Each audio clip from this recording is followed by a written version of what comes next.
No aeroporto de Lisboa, Alexandre ficou parado com o bilhete de uma via apertado na mão suada enquanto via os pais se afastarem sem olhar para trás, o coração batendo tão forte que parecia querer sair do peito.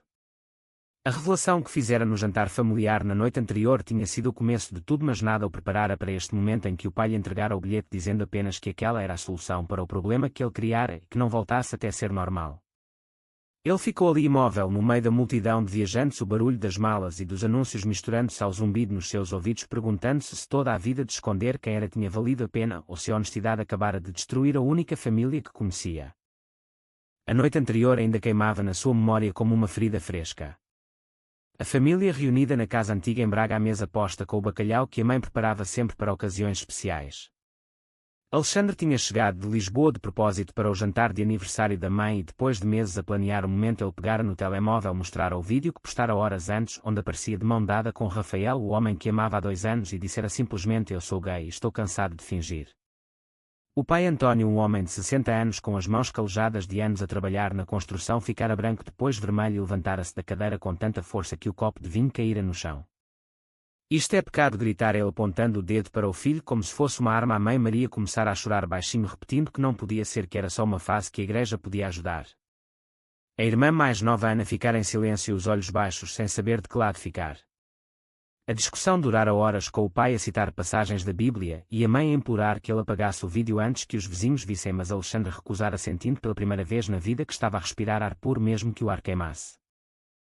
Agora no aeroporto o pai tinha-o acordado cedo, dissera que iam resolver o assunto como homens, e em vez de irem para casa tinham seguido diretamente para Lisboa, onde o bilhete já estava comprado, uma passagem só de ida para o Porto, como se mandá-lo de volta para a cidade onde vivia fosse castigo suficiente. Durante a viagem de carro ninguém falara, o silêncio mais pesado que qualquer grito. Quando chegaram ao terminal, o pai entregara o bilhete e dissera com a voz rouca: "Não voltes para Braga enquanto não fores curado", e depois virara as costas, puxando a mãe, que ainda tentara olhar para trás, mas o pai impedirá. Alexandre sentira as pernas fraquejarem, mas não chorara ali, não na frente de toda aquela gente desconhecida. Em vez disso, pegara no telemóvel, ligara para Rafael, que estava em Lisboa à espera de notícias, e dissera com a voz trêmula: "Eles deixaram-me aqui com um bilhete que não vou usar, Rafael, eu não vou fugir." Rafael respondera imediatamente: "Vem para cá, eu estou em casa", e Alexandre sentira um fio de esperança misturado ao medo. Em vez de entrar na fila de embarque, ele virara-se, caminhara para a saída do aeroporto e apanhara o comboio de volta para o centro de Lisboa, cada quilómetro aumentando a distância física, mas aproximando da decisão que tomara de não se esconder mais. Ao chegar ao pequeno apartamento de Rafael no Bairro Alto, o namorado abraçara-o sem palavras e Alexandre desabara finalmente, chorando pela primeira vez desde o jantar.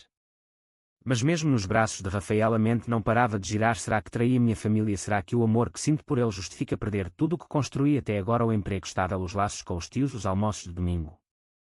A noite passou em claro, com os dois sentados no sofá, Rafael ouvindo em silêncio enquanto Alexandre falava de como crescera a sentir-se diferente desde os 15 anos, quando percebera que os rapazes da escola o atraíam mais que as raparigas, e como aprendera a fingir para não desiludir o pai, que sempre sonhara com um filho que continuasse o nome da família. No dia seguinte a realidade bateu mais forte. O telemóvel não parava de receber mensagens a alguns amigos de Lisboa a apoiarem outros familiares distantes, a condenarem a mãe. Enviaram uma mensagem curta a dizer que o pai estava inconsolável e que talvez, se ele pedisse desculpas, ainda houvesse tempo. Alexandre lera e relera, sentindo o peito apertar, mas recusara responder imediatamente. Em vez disso, saíra com Rafael para caminhar pelas ruas de Lisboa, tentando encontrar forças nas cores vivas dos azulejos e no som do fado que vinha de algum café distante.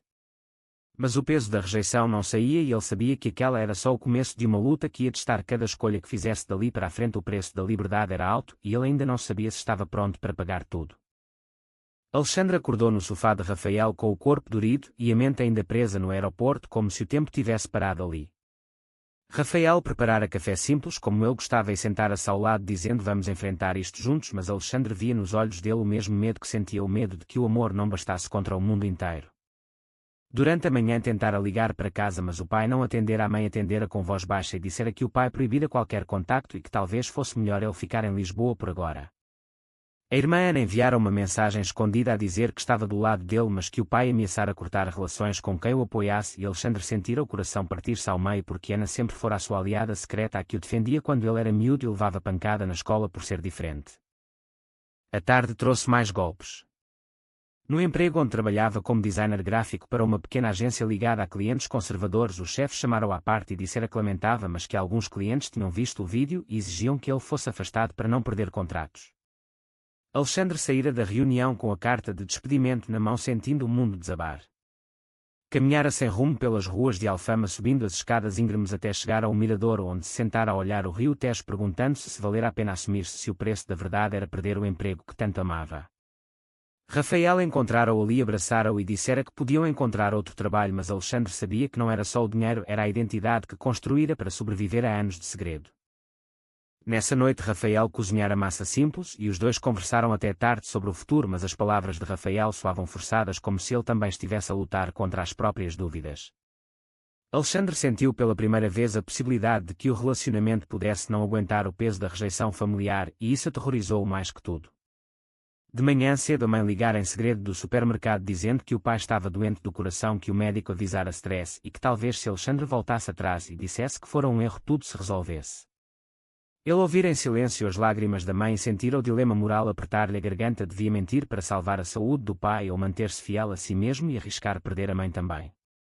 Desligara prometendo pensar, mas sabia que cada minuto de hesitação era uma traição a Rafael e a si próprio. Os dias seguintes foram de isolamento. Mensagens de tios e primos chegavam cheias de julgamentos, alguns dizendo que ele estava a destruir a família, outros oferecendo orações para a cura. Um primo próximo que sempre fora como irmão postara nas redes sociais uma foto antiga deles dois em criança com uma legenda velada sobre escolhas erradas, e Alexandre sentirá a traição como uma facada nas costas, porque aquele primo sabia dos seus segredos desde a adolescência e agora usava-os contra ele. Rafael tentava animá-lo levando-o a passear pelo Parque Eduardo VII, mas o olhar das pessoas parecia carregado de juízo, mesmo que fosse imaginação sua. Internamente Alexandre debatia-se com a pergunta que não o largava: era egoísmo querer ser feliz, ou era egoísmo da família exigir que ele vivesse uma mentira para manter as aparências? A pressão social em Portugal ainda era forte nas famílias tradicionais do Norte, e ele sentia cada olhar como um peso extra nas costas. No final da semana Rafael sugerira que fossem a um grupo de apoio LGBT em Lisboa, mas Alexandre recusara, ainda não se sentia pronto para contar a estranhos a humilhação do aeroporto. Em vez disso, passara a noite a escrever no caderno todas as memórias boas com a família, os verões na praia da Figueira da Foz, os natais com a avó que já falecera, e perguntava-se se algum dia conseguiria reconciliar as duas partes de si, o filho amoroso e o homem gay que não queria mais esconder. O sono veio tarde e agitado, com sonhos onde o pai o expulsava de casa e a mãe chorava sem fim.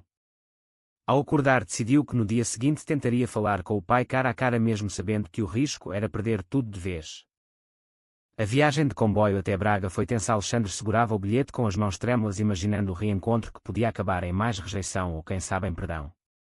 Ao chegar à casa familiar bateu à porta e o pai abriu com o rosto fechado, dizendo que não havia nada para conversar, mas a mãe apareceu atrás e insistiu para que ele entrasse pelo menos para tomar um café. A conversa na sala de estar durou menos de 10 minutos, o pai acusando de ter envergonhado o nome da família perante toda a aldeia, onde todos comentavam o vídeo, e a mãe implorando que ele fosse à igreja confessar e pedir ajuda. Alexandre tentou explicar que o amor por Rafael não era escolha, mas o pai levantou a voz dizendo que escolha era destruir a família por capricho. Quando saiu da casa sentiu-se mais sozinho que nunca, e no caminho de volta para Lisboa uma mensagem da irmã chegou dizendo que o pai tivera uma crise de pressão alta depois da visita e que talvez fosse melhor ele não voltar tão cedo. De volta ao apartamento, Rafael esperava com o jantar pronto, mas a notícia do emprego perdido chegara também ele através de amigos comuns, e Rafael confessara que estava com medo de que o drama afetasse a sua própria carreira de professor numa escola conservadora. A discussão que se seguiu foi a primeira grande briga entre os dois, Rafael acusando Alexandre de ter sido imprudente ao postar o vídeo sem preparar a família, e Alexandre respondendo que o amor não devia exigir segredos eternos. No fim reconciliaram-se, mas a semente da dúvida ficara plantada e Alexandre passou a noite acordado questionando se o seu ato de coragem não fora na verdade egoísmo puro. No dia seguinte, no café onde costumava trabalhar antes do despedimento, um antigo colega aproximou-se e disse que lamentava, mas que os chefes tinham razão, porque clientes importantes ameaçavam retirar negócios por causa da imagem da empresa. Alexandre sentiu a humilhação pública como um soco no estômago, caminhando depois pelas ruas de Chiado, onde grupos de turistas passavam felizes, sem saber o turbilhão dentro dele. Uma mensagem anónima chegou ao telemóvel com insultos homofóbicos e ele bloqueou o número, mas o medo instalara-se. Rafael tentava ser o apoio, mas o seu próprio stress transparecia e Alexandre começou a sentir que estava a arrastar o namorado para o fundo com ele. A traição maior veio de um amigo de longa data, Pedro, que conhecera na universidade e que sempre dissera apoiar a comunidade gay. Pedro publicara um texto nas redes sociais dizendo que Alexandre mudara muito desde que se assumira e que talvez a família tivesse razão em preocupar-se com o seu bem-estar. Alexandre lera o texto várias vezes sentindo o peito apertar porque Pedro sabia de todas as noites em que ele chorara escondido e agora usava isso para justificar a rejeição. Confrontou Pedro por telefone e a conversa terminou com Pedro dizendo que não queria problemas com a família dele e que talvez Alexandre devesse pensar melhor nas consequências das suas escolhas. Aquela traição quebrou algo dentro dele e pela primeira vez Alexandre considerou seriamente voltar atrás, pedir desculpas ao pai e tentar viver como antes, mas a imagem de Rafael sorrindo para ele impediu-o. Os dias seguintes foram de isolamento total. Alexandre evitava sair do apartamento com medo de encontrar conhecidos e passava horas a pesquisar histórias de outros gays em Portugal que tinham passado pelo mesmo. Encontrou relatos de homens que se reconciliaram e outros que construíram vidas novas longe das famílias, e o dilema moral crescia: será que devia sacrificar o seu amor próprio pela paz familiar, ou o amor verdadeiro exigia que ele se mantivesse firme mesmo que isso significasse perder tudo?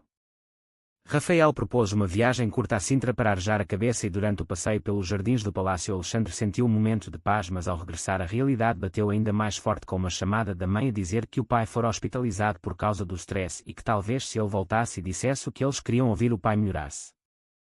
A visita ao hospital foi o ponto mais baixo. Alexandre entrou no quarto onde o pai estava ligado a monitores e o homem que sempre parecera invencível agora parecia frágil. O pai não olhou para ele, mas a mãe puxou-o para o corredor e disse que o médico avisara que qualquer emoção forte podia piorar o quadro e que talvez fosse melhor ele ir embora por agora. Alexandre saiu do hospital com o coração em pedaços, sentindo que cada passo que dava para longe da família era uma escolha que podia custar a vida do pai. De volta a Lisboa, Rafael esperava com um plano de mudarem para um apartamento maior juntos, mas Alexandre hesitou dizendo que não queria arrastar mais ninguém para o caos da sua vida. A pressão social aumentou quando um jornal local publicou uma nota breve sobre o caso de um jovem assumido que fora rejeitado pela família conservadora e, embora não nomeasse ninguém, os comentários online eram cheios de julgamentos. Alexandre leu alguns e sentiu-se exposto como nunca. Numa reunião com o grupo de apoio que finalmente aceitara frequentar, ele ouviu histórias semelhantes e pela primeira vez falou em público sobre o aeroporto, sobre o bilhete e sobre o medo constante de estar a destruir tudo. As palavras saíram entre lágrimas e os outros membros abraçaram-no dizendo que a escolha de viver autenticamente era corajosa, mas ele ainda duvidava. A confrontação pública aconteceu numa feira de artesanato onde o pai aparecera por acaso com a mãe. Ao ver Alexandre, o pai aproximou-se e disse em voz baixa que ele estava morto para a família e que nunca mais queria vê-lo. A mãe chorou em silêncio e Alexandre sentiu o mundo parar, mas em vez de fugir respondeu com calma que o amava, mas que não podia viver uma mentira. O pai virara as costas e afastara-se, deixando a mãe ali por segundos que pareceram eternos antes de ela seguir o marido. Rafael, que esperava a poucos metros, viu tudo e abraçou Alexandre depois, dizendo que estava orgulhoso, mas que talvez fosse hora de cortar contacto definitivo para proteger a saúde mental dele. Alexandre tomou a decisão mais difícil da sua vida, mudou-se definitivamente para o apartamento de Rafael, cortou as redes sociais por um tempo e começou a procurar emprego em agências mais abertas.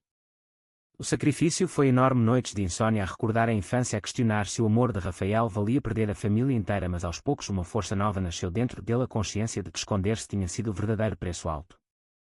Uma noite Rafael preparou um jantar especial e disse que estava pronto para enfrentar tudo ao lado dele, e Alexandre sentiu pela primeira vez que talvez pudesse construir algo sólido mesmo com as feridas abertas. Meses depois, Alexandre estava num café em Lisboa quando a mãe ligou dizendo que o pai melhorara, mas que ainda não falava dele. Ela pediu para se encontrarem em segredo e no parque próximo da casa dela os dois choraram abraçados enquanto ela confessava que no fundo entendia, mas que o pai era teimoso demais para mudar.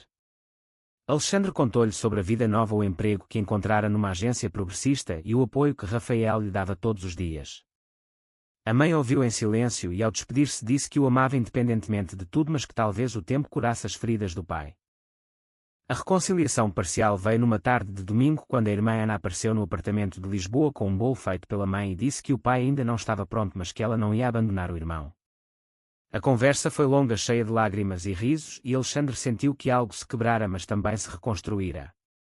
Rafael juntou-se a eles e pela primeira vez a família que ele escolhera e a família de sangue pareciam poder coexistir de alguma forma. Um momento de felicidade plena aconteceu numa tarde de verão no cais do Tejo, onde Rafael o levou para um passeio de barco ao pôr do sol.